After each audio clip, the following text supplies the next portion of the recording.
I want to thank Josh for this opportunity this morning, and I feel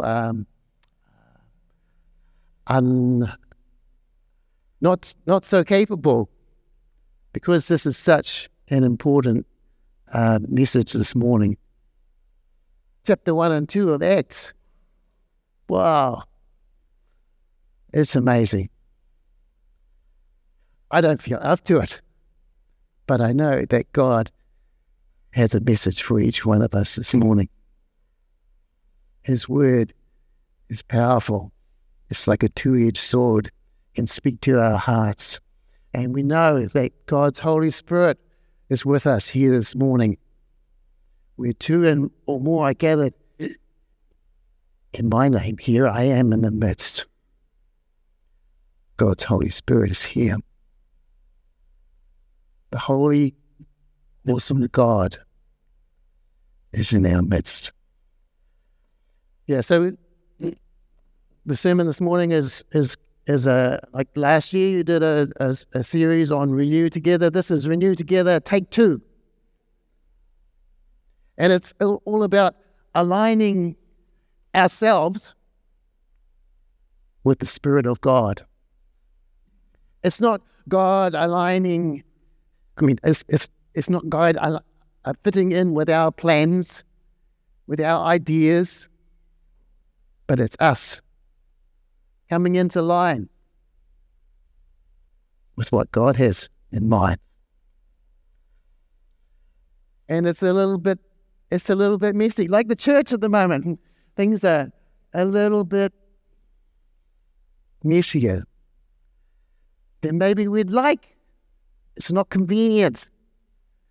So in Acts 1 and 2, it's a bit of a transition, because Jesus is going to go. He's going to go up in the clouds. Our leader is gone. We're leaderless people. It moves to applied Christianity, because all of a sudden the disciples have had all this training, had all this education, all this learning. Jesus has been there, always been there to say, do this, do that. Oh yes, Jesus, okay, that's a good idea, thank you. And seeing the awesomeness of Jesus. And they're very pleased with that situation, but that's about to change. And we're also introduced to the Holy Spirit of God. Now, the disciples had some experience of the Holy Spirit, but not the full deal. Not the full deal. And I pray this morning that we can have the full deal here at FBC. We can have the full deal here in Pukekohe. We can have the full deal here in this region. We can have the full deal here in New Zealand.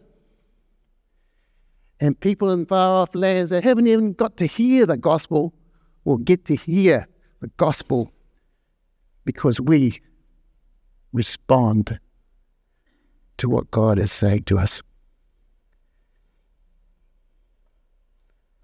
Tom? Oh. Did I do something wrong? Josh? Oh, technical difficulties? Yes, sir. We'll move on. So, if you're able to join me in following me in the Word, I'm reading from the New International Version. In my former book, Theophilus, I wrote about all that Jesus began to do and teach, until the day he was taken up to heaven, after giving instructions through the Holy Spirit to the apostles he had chosen. After his suffering, he presented himself to them and gave many convincing proofs that he was alive. He appeared to them over a period of 40 days, and he spoke to them about the kingdom of God. On one occasion, when he was eating with them, he gave them this command: "Do not leave Jerusalem, but wait for the gift my Father has promised, which you have heard me speak about. For John baptized with water, but in a few days you will be baptized with the Holy Spirit." Then they gathered around him and asked him, "Lord, are you at this time going to restore the kingdom to Israel?" He said, "It is not for you to know the times or the dates the Father has set by his own authority, but you will receive power when the Holy Spirit comes on you, and you will be my witnesses in Jerusalem and in all Judea, in Samaria, and to the ends of the earth." After he said this, he was taken up into heaven, right before their very eyes, and a cloud hid him from their sight. The disciples were looking up intently into the sky as he was going, when suddenly 2 men dressed in white stood beside them. "Men of Galilee," they said, "why do you stand there looking into the sky? This same Jesus who has been taken from you into heaven will come back in the same way you have seen him go into heaven."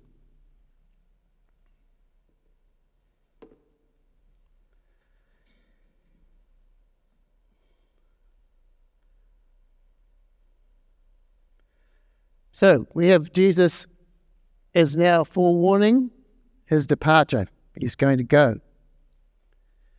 And so he gives some final instructions to the disciples. And he tells them that they need to wait and pray. Simple instructions. But what will the disciples do? Will they remember and obey? Or will they do something else?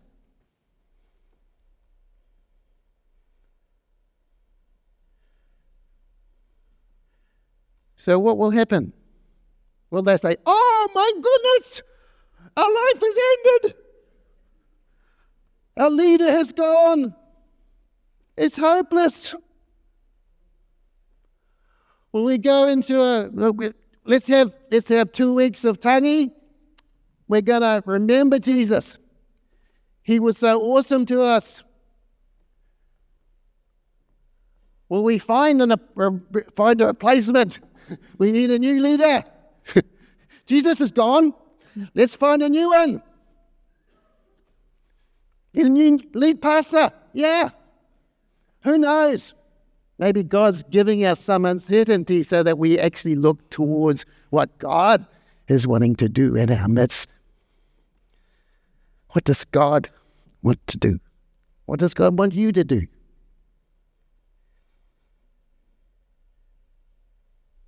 He wants you to remember what he's told you. And he wants you to obey what he's told you. Sounds so simple. So that's what the disciples did.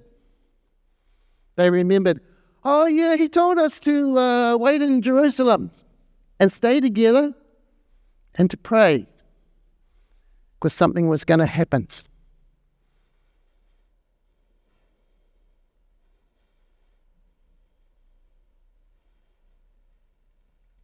So we read further on in Acts chapter 2. When the day of Pentecost came, they were all together in one place. Suddenly, a sound like the blowing of a violent wind came. It was awesome. I can't do awesome. I need one of these handheld mics. Yeah. It was awesome. It was so awesome and filled the house where they were sitting. They saw what seemed to be tongues of fire come down from heaven and fill the whole house where they were sitting. Awesome. They saw what seems to be tongues of fire and came to rest on each one of them. Each one of them. All of them were filled with the Holy Spirit and began to speak in other tongues as the Spirit enabled them. Now there were staying in Jerusalem God-fearing Jews from every nation under heaven. When they heard the sound, because this was just in a house, but they heard the sound of the booming. Maybe God specially gave it some extra surround sound, explosions and what have you. I don't know. I wasn't there.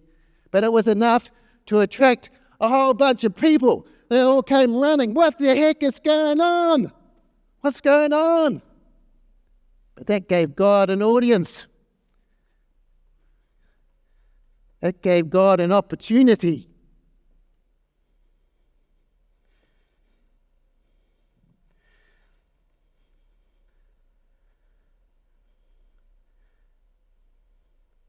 People were trying to understand what went on, what God was doing.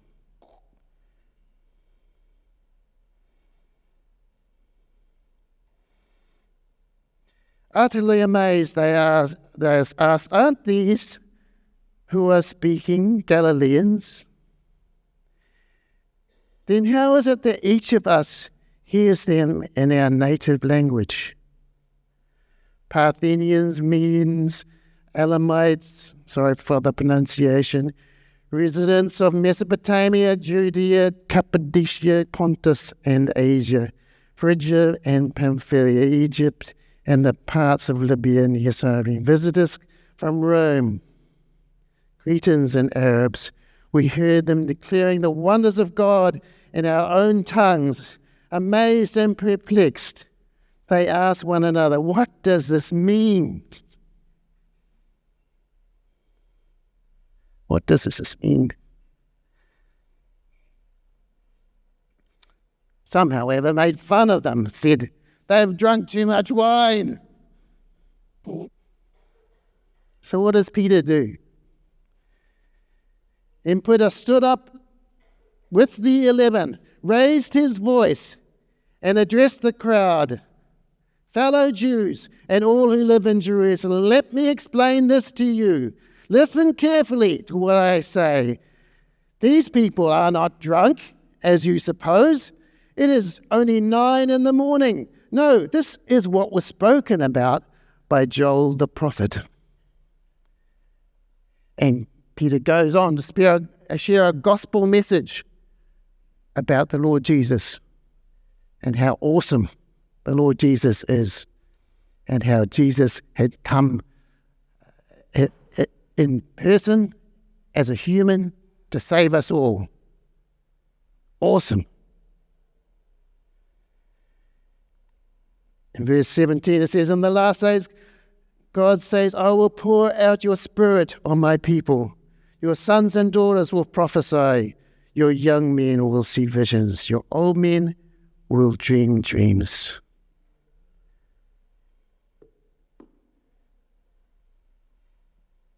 We need that. We need that.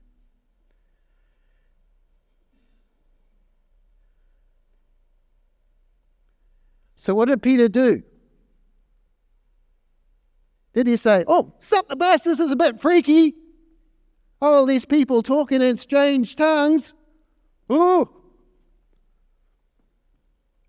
that's not what I'm familiar with.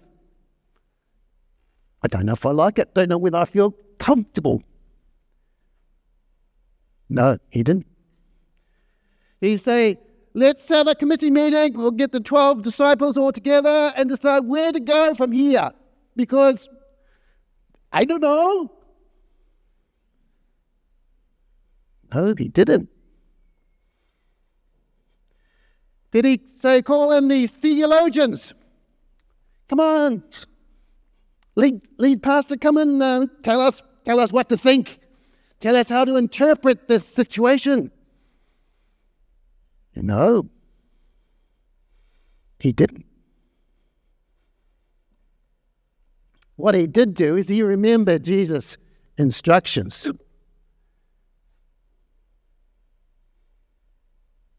All of the disciples remembered Jesus' instructions. Wait and pray, and the Holy Spirit will come upon you in power.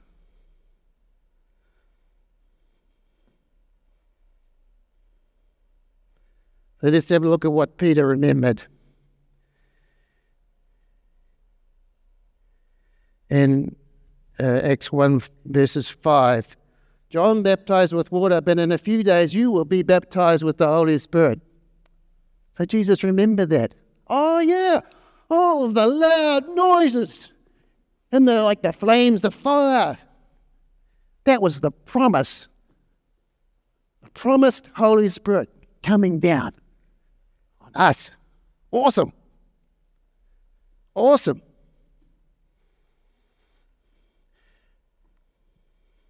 And you remember this other verse. But you will receive power when the Holy Spirit comes on you. And you will be my witnesses in Jerusalem and Judea and Samaria and to the ends of the earth. The ends of the earth. So, Peter remembers this. Here's an excellent opportunity. God has created this opportunity.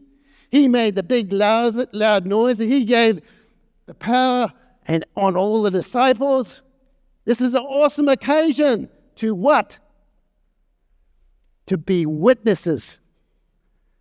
To tell people about the awesomeness of Jesus. Never, ever forget what Jesus has done for you, for me. He saved me. He gave me a new life, a life that had meaning. He gave me love that I didn't have before, that I didn't understand. That's what we need to tell our community and show our community that Jesus loves them, that Jesus is awesome. I'm proud to be a Christian. There's thousands of new boxes in Pocono, Pirata, all around here. In those boxes are people, families.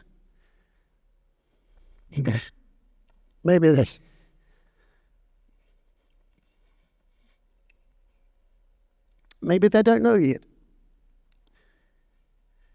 about how awesome Jesus is.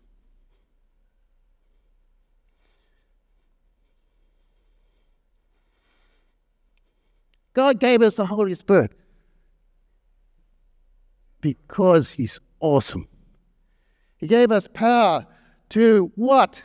To reach out and share the good news. What a tough job. I have to tell people about how awesome God is and how He's changed my life.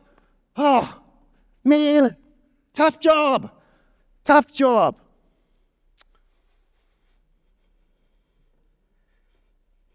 But sometimes we forget.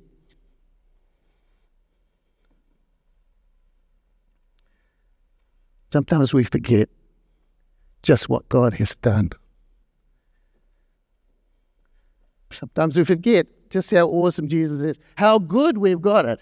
We come to church and we're saved, yay, and we feel happy and joyful, and the end. No. Jesus wants us to step out and go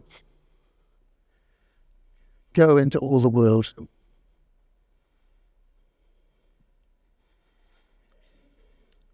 Let's read on in chapter 2, verses 47 and following.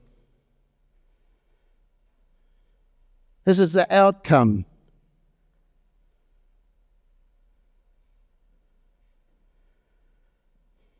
of the power of the Holy Spirit, the outcome of people reaching out, sharing their faith. Peter didn't say, "Oh, let's have a committee meeting. Let's try and work this out." No, he responded. He remembered what the Word of God said, what Jesus said, and he obeyed. He shared the gospel message. What's the outcome? From verse 42, chapter 2, verse 42, they devoted themselves to the apostles' teaching and to fellowship, to the breaking of bread and to prayer. Everyone was filled with awe at the many wonders and signs performed by the apostles. All of the believers were together and they had everything in common. They sold property and possessions to give to anyone who had need. Every day they had to meet together in the temple courts. They broke bread in their homes and ate together with glad and sincere hearts, praising God and enjoying the favor of the people. And the Lord added to their number daily those who were being saved. So what happened? What really happened is what people remembered. Peter remembered what Jesus said. We need to remember what the Word of God says. But the next step is we need to obey the leading and the prompting of the Lord. Sometimes in the community, the Lord prompts us and we may say, "Oh, I'm too afraid. I don't have the giftings. I have many excuses and not many reasons why I can't tell people in my way about the awesomeness of God." Sometimes we look to the pastors and the leaders and we say, "Oh, it's their job, not mine." Is that right? Not how I read the Bible. It's up to us. It's our job. It's our job.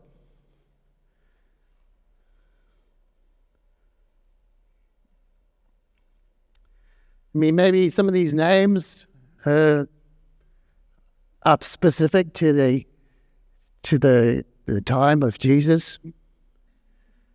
But maybe you can work out, oh, Jerusalem, oh, that's the local town. Yeah, we need to go and be witnesses to the awesomeness of Jesus in Pukekohe. We don't want a single one of those new boxes, the people in those new boxes, not to know how awesome we think Jesus is. We want the people in the community to say, "Whoa, I don't know much about those FBC people, but they love Jesus. They want us to know about him." If we did that, we'd have done our job here in Pukekohe. But it goes further. Because it talks about like Judea and Samaria and the ends of the earth. So we need to do something in Pocono. What are we going to do?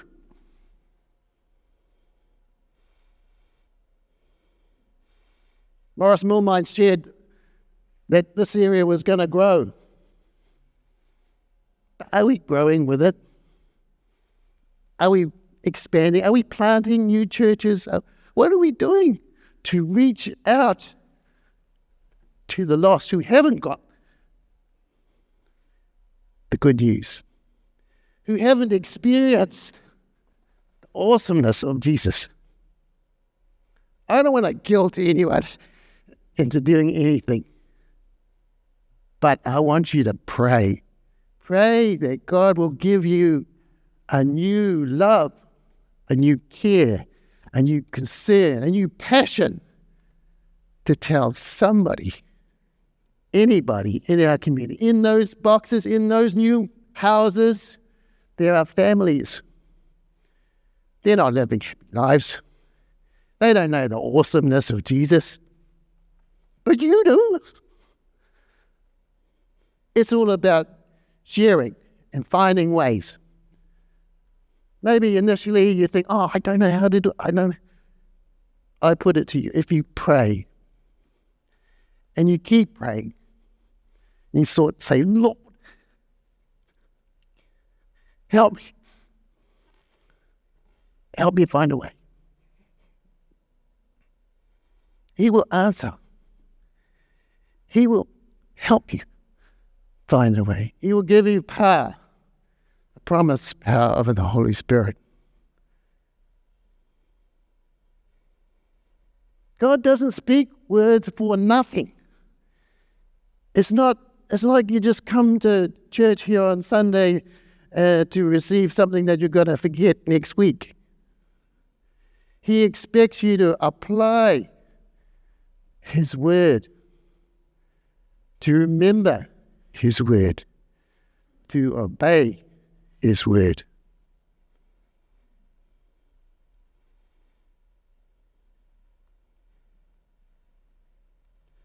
If anyone wants to come to the front, the leaders will come and pray with you. You may need to come because you've forgotten your first love. You've forgotten what Jesus did. And maybe that makes you feel a bit sad. Maybe you need to come for prayer because you haven't been obeying God. You've had promptings from the Holy Spirit to do things, to say things, to be things, but you haven't.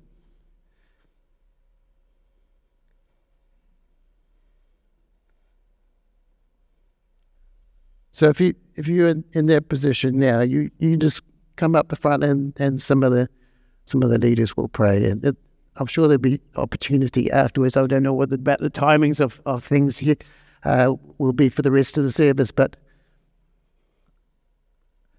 rest assured, God doesn't want you to do nothing. God wants you to be happy and filled with the Holy Spirit.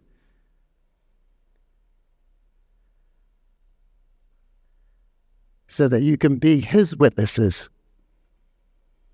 to those in the community that haven't yet got to hear the good news of Jesus.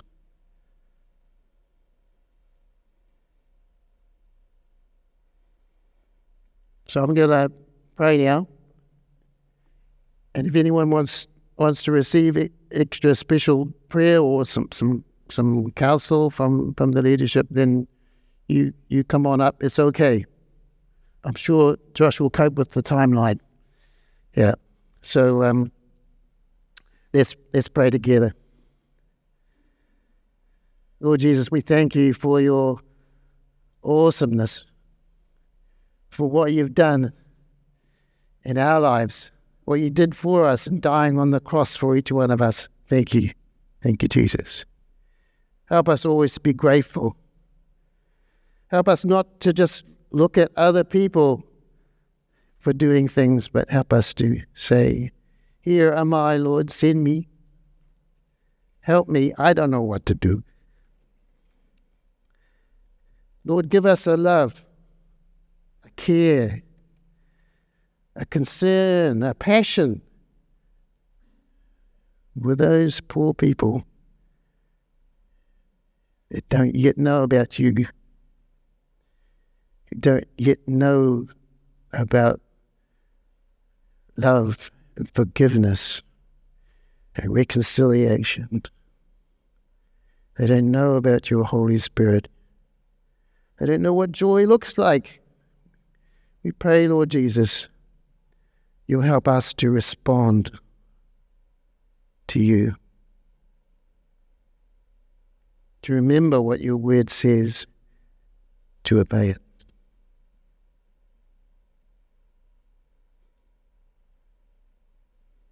Thank you, Lord.